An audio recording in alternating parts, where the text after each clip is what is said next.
I used to find flattering that I no longer find flattering at all. When I was young, I really used to tolerate a lot because I didn't want to lose people. But now I don't want to lose myself. If you're new here, I think you need a little bit more context about me in order for you to figure out why this all is going to make sense. I'm the firstborn in my family, the oldest of 7. So I have a lot of traits that are indicative of that type of upbringing. And as I near closer and closer to my 40s, I started to realize I have so much unlearning to do. And I have been doing a lot of unlearning, thank God. You know how there's things that you find flattering when you're young, like when you're dating and a guy's like really jealous and you're like, oh my God, it must be because he loves me. Okay, think of it like that, not with dating, but like in my personal life, that type of vibe. Number 1, I no longer think it's a compliment to be told you're so mature for your age. And it doesn't mean it's an insult. It's not what it means at all. It's just not a compliment. It's like, to me now, I hear it as like a neutral statement. I've heard this since I was a child. You're so mature for your age. You're so mature for your age. The gag is children should not have to be mature. Children should be developing at the rate of their age. When I was told that when I was younger, I internalized that a lot and it had me taking on more than I should have earlier than I should have. I didn't have enough people around me in my youth to tell you, hey boo, you're still young. Savannah, slow down. Like, you don't gotta have everything figured out and like, it's okay. Now when someone tells me I'm mature, well, first of all, I'm 38. So like I'm supposed to be mature.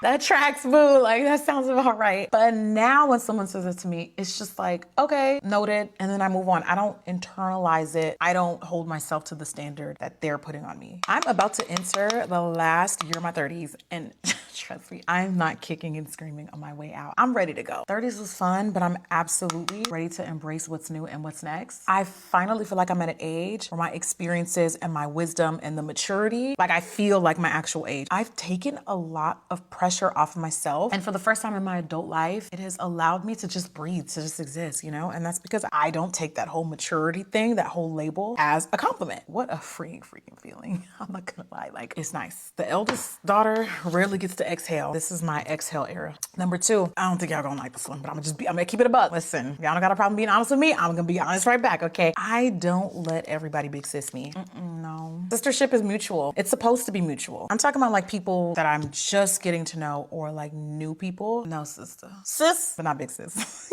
I'm a real life big sister. You know, like JT said, I don't gotta go with her. I don't got kids. Like, I don't have kids. Like my sibling, that third parent role, I shed that a long time ago. When I be coming online and when I enter a space, any space, I don't want that chokehold slapped right back on me to people that like I barely know. And also I can't show up that way for everyone all the time. I can't. It's physically and emotionally impossible. Like I know people sometimes think that these nicknames are cute and well-meaning. They're not. As someone who lives this life, honey, they're not. Like when they label you that, they want you to walk a particular line and they don't want you to step out of it. And the moment you step out of it, I'm disappointed. You elected me. I did not. No. It's not flattery as much as it is responsibility. Do you feel me? Like it's literally a responsibility. Most times it is. I think a common thing a lot of women experience is people like putting women in a box. And when they put you in that box, whatever that box is, there's rarely any room to grow and evolve and wiggle your way out of it without people feeling really insulted and vitriolic about it. Wanting something different for yourself should not bring out pitchforks from people. Like it shouldn't be that way. I don't want to deviate too much. And I know that this is going to sound unrelated. This truly can be me being triggered. I will throw my hands up and acknowledge that. But I'm a really big fan and a stickler for things like consent. So I feel like anytime someone assigns something to me without me opting in, on top of that,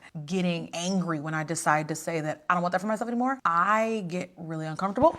I feel backed into a wall. I'm not okay with that. I see blue is kind of tea though. These new shadow sticks from ABH. The shade is Star. That's really pretty. And also, if it wasn't obvious, CC auntie into the same conversation. Auntie, big sis, it's the same label repackaged, child. It's just my opinion though. Y'all, these are not laws that apply to everybody. This is just me speaking up for me. If it don't apply, let it fly. These 24/7 liquid sticks. Wow. I'm not gonna hold you. This is the one I've been mainly using. This navy blue is freaking gorgeous. It glides on like melted butter. Number 3 is I don't think it's a compliment when people tell me that I handle things well. Matter of fact, that one triggers me a little bit. Cause do I handle things well? Or is it just that you actually never saw me grieving something? Not seeing something is not proof that it don't exist. That's not how any of this works. I think it started to dawn on me like, wow, a lot of people do see me struggling. Like they see it, but they don't oftentimes reach out and offer help while I'm going through it. I feel like sometimes, unfortunately, Black women's pain on a stage, on a public platform, can sometimes feel like entertainment. Like I almost sometimes feel like people are like waiting for me to see how I navigate something,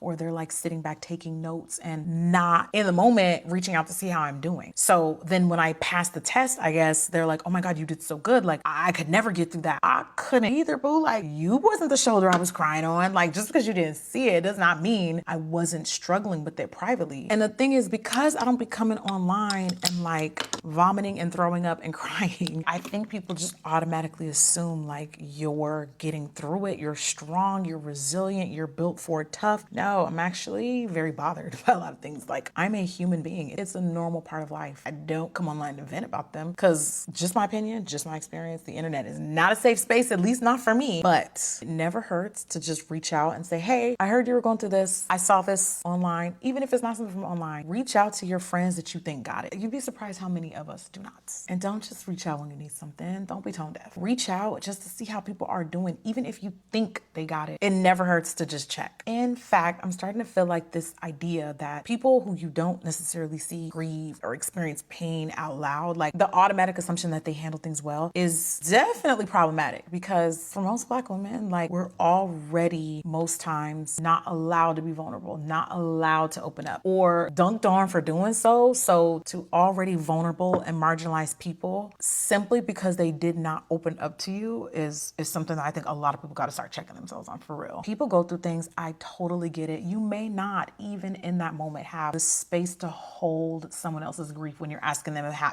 sometimes when you're just asking someone how they're doing, you're not really expecting them to like trauma dump. I get it. I totally get it. But even just words of encouragement goes a lot longer than you think. Not saying stuff like, oh my God, how do you deal with this? I could never deal with this, because I'm sitting there looking at you or I'm reading your text like, what makes you think I can? Truly, what makes you think I can? Like, this is not encouraging at all. This is you centering yourself, your own feelings when I'm going through something and you didn't even bother to check. You watched me go through it and you didn't say nothing. Like, it's so insensitive. So yeah, when people say you handle things so well, in my head, all I hear is, I saw you struggling and I'm in awe. That's all I hear. It may not be what they mean, but I can't hear it. And you know what? Intentions do not erase impact. Preach somebody. And the last thing that I no longer see as a compliment is not an insult. It's not an insult, but it's not really a compliment. When people be like, oh my God, Jackie would give someone the shirt off their back. I mean, yeah, I would, but I'm telling everybody, stop. Here's the thing. I don't ever want to not be a generous and giving and kind person. But the thing is the person who will give you the shirt off their back are typically the people that are pouring from an empty cup, like just depleting the hell out themselves. Christina's gone.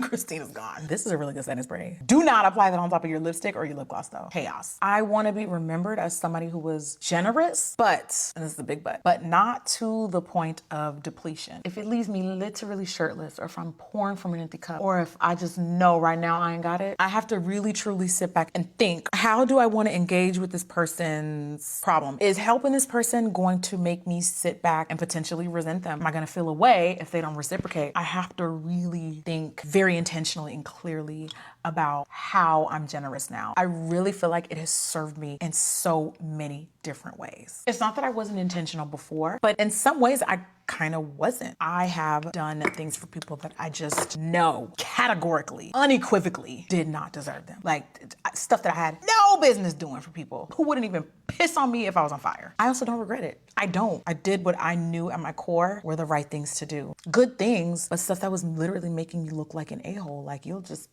boo-boo the fool. You'll do anything for anybody. No, I don't want to be that person. I'm tired of this grandpa. I can be so much more impactful and a better service to more people if I'm intentional and thoughtful for who I show up for and how much, like how frequently I show up for people. Like not enabling them, not giving just because I can. I have to be thoughtful. I have to not put people in a position to where they just get like comfortable or where they're asking just for the sake of it. Because let's keep it a buck. A lot of times, generous people rarely ever get that same energy. Like you have to find really special people to get that same energy reciprocated. So, you get to a certain age where you start looking back like, damn, this person didn't do this and then I did this.